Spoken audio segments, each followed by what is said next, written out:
Et salut les loulous, j'espère que vous allez bien. Alors s'il y a des Américains entre vous, je vous souhaite une bonne Thanksgiving. Avec un peu de retard, c'était hier. Et puis aujourd'hui un bon Black Friday. Alors Black Friday, ben non, ils ont pas baissé, non, ils ont pas baissé les cotes malheureusement. Et j'espère que ça sera pas black au niveau des promos ce soir. Donc voilà, donc on a fait un peu l'impasse, on a joué que lundi. Après on a fait l'impasse et là par contre ça va enchaîner, ça va enchaîner ce soir, il y a 12 matchs. Je demain pareil, ça va enchaîner pas mal toute la semaine. Donc ce soir on va quasiment tous les faire. Il y en a deux que j'ai pas sélectionnés, donc ce soir il y en a 12. Donc on va en mettre 10, on va faire plusieurs systèmes, comme d'hab. Après je vous expliquerai. Or comme d'hab, je vais vous énumérer les matchs de ce soir que je vais jouer. Du coup, ben, ça commence bientôt, c'est pour ça la vidéo elle est un peu tôt là, parce que ça commence à 6h, horaire inhabituel. Donc les Nets qui reçoivent Boston Celtics. Voilà, ça c'est le premier match. Alors on a vu hein, le dernier match, Boston a gagné. Là il se déplace chez les Nets. On a Irving qui s'est fait, mais alors qui s'est fait démolir par le public. D'ailleurs qui a fait une interview après par rapport à ça, où il s'est bien expliqué. Moi, j'ai bien aimé son interview. Après, un peu à la Jean-Claude Van Damme, on peut en trouver des similitudes. J'ai bien aimé son interview. Après, bon, il joue pas en ce moment. Après, depuis qu'il est chez les Nets, il a rien prouvé non plus. Donc, est-ce que le public du coup de Brooklyn va vraiment pousser ce soir pour le retour après la bronca qu'il y a eu à Boston? Je sais pas, je suis moins convaincu. En tout cas, bah, il y a une stat. Il y a une stat qui est assez intéressante. Alors, du coup, bon, je verrais quand même Boston. Ou à la limite les Nets entre 1 et 5. Comme ça, c'est pour une belle cote. Je pense que ça va être assez serré. Ça va être assez serré. Il y a une stat, moi, je vais aller chercher la cote là. Donc, je vous dirai à la fin. C'est une cote que je vais prendre en compte. C'est un gros risque. Mais bon, on y va. Il y a pas mal de matchs. Genre, même si on se casse la gueule sur un ou deux risques, c'est pas bien grave. C'est une grosse cote. J'ai vu Boston perd souvent à la mi-temps et ils gagnent souvent en fin de match. D'ailleurs, on l'a vu contre les Nets aussi, ils perdaient dans les deux premières cartes à la mi-temps et ils sont allés gagner. Et si on rejoint ça, s'ils perdent la première mi-temps et qu'ils gagnent le match, ça fait une cote à 6. Donc voilà, j'ai trouvé ça assez intéressant à tenter. Pas débile parce que c'est un peu ce qu'ils font assez régulièrement. Ils ont un peu de mal à. C'est un peu des diesels, ils ont du mal à monter en régime, monter en régime, monter en régime. Souvent le premier quart-temps ils le perdent, le deuxième aussi en général. Donc ce qui fait qu'à la mi-temps ils sont un peu en dessous. Et après ça déroule et puis ça gagne. Donc voilà, je trouve ça pour une cote à 6. Après sur un gros, gros, gros, gros. Sur un gros multiple, c'est une cote qui peut être très, très avantageuse. Après les Nets aussi, entre 1 et 5, c'est une cote à 6 aussi. Après, si vous voulez jouer le pas de risque Boston 1,60. Voilà. Ça, c'est pour ce match-là.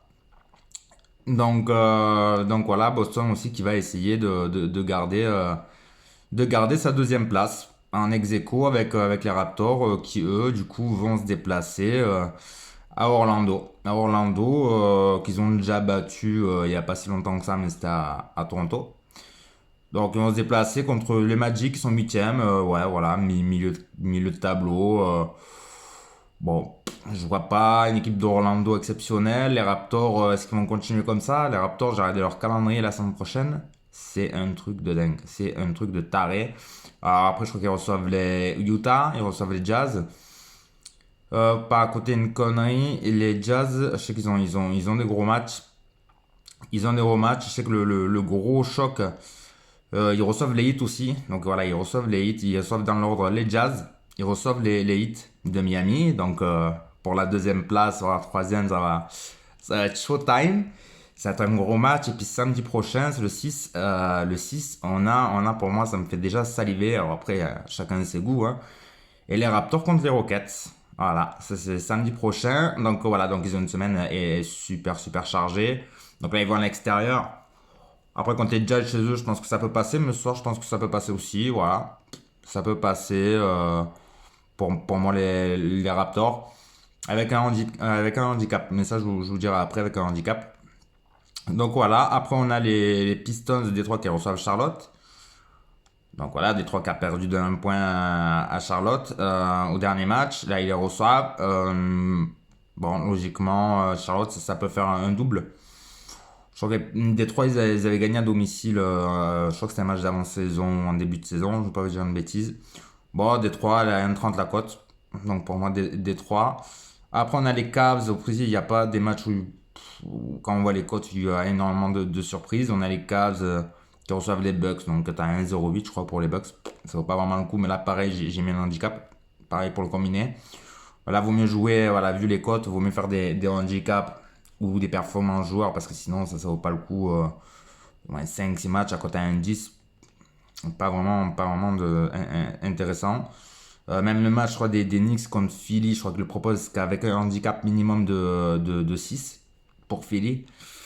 Voilà, donc ça même pas match gagnant, donc ça à 1,80. Donc c'est bon pour moi. Après, on a les hits contre les Warriors. Ben, ça, je décide de pas le jouer. Pareil, 1,08 la cote. Je fais l'aime pas sur celui-là comme sur celui des Lakers. Ensuite, on a OKC qui reçoivent les Pelicans. Les Pelicans, ouais. Qui reçoivent les Pelicans. Alors, bon, les Pelicans, c'est 12e de conf. OKC, c'est 11e. OKC, s'ils gagnent, ils peuvent remonter quasiment à la 9e place. Ils peuvent faire un petit bond. Ils ont perdu à Portland, ils sont habitués de perdre à Portland, j'ai envie de dire. Mais bon, on reçoit une équipe des Pelicans qui met énormément de points, je le dis toujours. C'est une équipe qui met énormément de points, aussi à l'extérieur. Mais après, chez eux, je pense qu'ils vont aller chercher. Ils vont aller chercher, même si, ouais, ils ont perdu de deux monstres cette année. Peut-être qu'ils seront pas comme l'année dernière. Ça jouera peut-être pas les playoffs. Mais après, ils sont à domicile. 1,55 la cote. S'ils gagnent, ils gagnent deux places à peu près. Donc, à mon avis, ça va pousser là-bas au stade. Ça va pousser. Donc, avantage parqué au cas ici. Après, on a les Pacers. Les Pacers qui font une bonne série, mine de rien, qui sont là. Qui reçoivent Atlanta en pleine déroute. Voilà, donc je vois pas, à moins qu'il y ait un accident, je vois pas les Pacers faire un accident, mais pareil, avec celui-là, je jouerai avec un handicap, toujours pareil. Après, on a les petits Grizzlies qui reçoivent Utah. Voilà, Utah qui a perdu justement le dernier match chez les Pacers. Utah après qui a un match compliqué parce qu'ils vont chez les Raptors. Donc logiquement pareil, une victoire des Jazz pour moi. Peut-être qu'il peut y avoir une surprise, mais c'est là on va plutôt jouer la performance joueur comme d'hab. Alors mon petit Morant à plus 27, plus 19. Plus 19, non, la cote, je sais pas s'il mettra vraiment encore ce soir les 20 points. Donc on va éviter de prendre ce risque. Je crois que Jackson ne joue pas. Donc il risquerait de mettre un peu plus de points, certes. Après, je vais plutôt rester sur la performance joueur à 27-5. Donc il faut 28 passes, rebonds et points pour mon petit Morant à 2,10 la cote. Voilà, on y va comme d'hab. Comme d'hab, ça j'ajoute tout le temps, vous le savez. Et bon, les trois quarts du temps, ça rentre. Il y a bien une fois où ça rentrera pas, mais en tout cas, je pense que sur la paire joueur, celle-là, je la garde. Ensuite, on a les Spurs, les Spurs qui reçoivent les Clippers. Voilà, les Spurs qui reçoivent les Clippers, pareil, je vois pas un gros accident. Ça peut arriver. Bon, les Clippers aussi qui veulent maintenir le top 4, donc je vois quand même s'imposer à San Antonio. Après, on a les Suns qui reçoivent Dallas. Ouais, gros match. Phoenix, ouais, Phoenix, c'est pas mal. Collectif, pas mal aussi. J'ai hésité sur ce match-là, ça met pas mal de points aussi. Dallas, c'est un peu pareil. C'est très co aussi, c'est très collectif. Du coup, ça c'est vrai. D'ailleurs, on le voit avec cote, un 90 pour les Suns, c'est un 70 pour Dallas. On pourrait dire avantage parqué pour les Suns, même je trouve que l'alchimie avec Porzingis et Doncic, elle est pour moi supérieure et ils se démarquent un peu plus que les autres. Après, c'est à savoir s'ils vont performer ce soir, mais j'émettrais quand même gagnant à Phoenix. Il faut pas oublier que dimanche, ils ont un gros match chez les Lakers. Donc bon, ça leur laisse quand même deux jours pas de repos. Mais quand même, je pense qu'ils vont tout faire pour aller s'imposer à Phoenix. Donc en plus, ouais, non, je vois bien quand même pour moi Dallas 1,70. Et ensuite, on a un important contre les Bulls. Voilà, les Bulls. Alors pareil, les Bulls, je crois qu'ils ont Je crois qu'ils n'ont pas fait depuis le début de la saison, les stats, pas plus de 2 défaites d'affilée. Là, ils sont à la deuxième, donc ça voudrait dire que ça ferait 3. Ils n'ont pas fait depuis le début de la saison. Il n'y a que ça qui pourrait me faire penser que les Bulls, ça a gagné à Portland. Il y a 2 semaines, j'aurais sûrement mis à la limite les Bulls. Ouais, peut-être pas aussi pour la cote. Mais je vais rester sur Portland. Tout simplement parce que j'ai envie de faire confiance à quelqu'un qui est revenu. Au petit Carmelo Anthony, voilà, qui a traversé, voilà, un petit trou noir, qui revient avec une grinta. Il a laissé les démons derrière lui, c'est ce qu'il a dit. Après, le problème, c'est qu'il faut que ça confirme. Moi, je tente à croire à sa rédemption. Voilà, je tente à croire. Voilà, faut croire aux gens. Est-ce qu'il va passer au travers ce soir? Je pense qu'il a aussi besoin de confirmer. Et je pense que ce sera une belle histoire. Donc, pour moi, j'ai envie de croire en ça. Et je pense qu'avec un Carmelo Anthony, comme il a fait la dernière fois, avec un Lillard et un McCollum, tous les trois, ça peut pour moi largement battre les Bulls. C'est mon avis. Si Carmelo fait un gros match, mais je pense qu'il va rester sur la continuité du dernier match. Il y a eu une ovation par le public. Et je pense pas que c'est quelqu'un qui va se contenter juste d'un bon match. Il va vouloir, de là où il vient, je pense qu'il va vouloir consolider sa perf de la dernière fois. Donc je pense que, à mon avis, c'est pour ça que je vois Portland gagnant. Voilà, donc après un petit récap. Alors on va faire plusieurs systèmes. Alors déjà un sec, parce que voilà, c'est rare que j'ai fait des secs, mais on va faire un sec sur celui-là. Donc j'en ai sélectionné 10 matchs en tout. Donc on va prendre 3 qu'on va mettre en sec. Et après le reste, on le fera, je vous dirai pas pour le système. Donc en sec, alors Portland, voilà, Portland 1,28 la cote.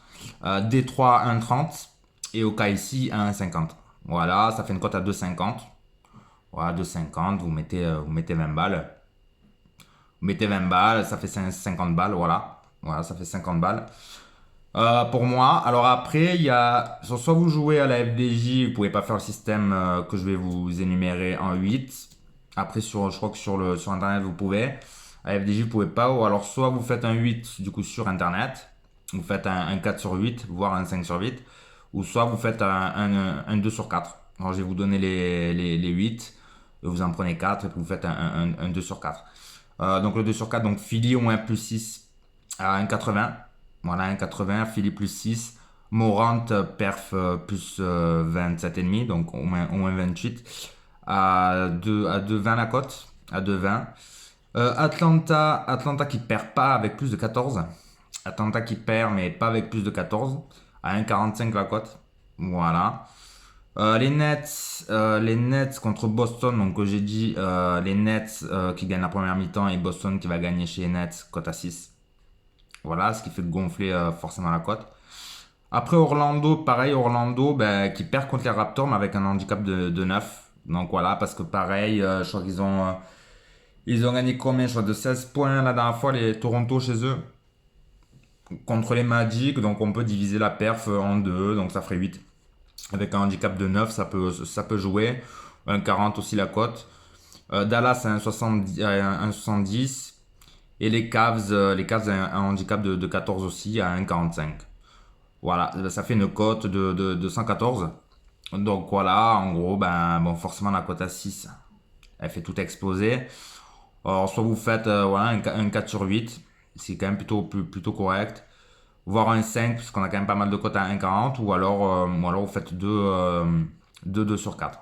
Voilà, 2 sur 4. En mettant pas les Nets, à côté des Nets, à cote à 6 avec la cote de Morant, parce que la cote de Morant après c'est la plus grosse. Donc voilà, vous équilibrez un peu les cotes. Voilà, vous pouvez mettre en regardant comme ça, c'est pour être intéressant, mais Philippe plus 6 à 1,80, la perf de Morant à 2,20, Atlanta à 1,45.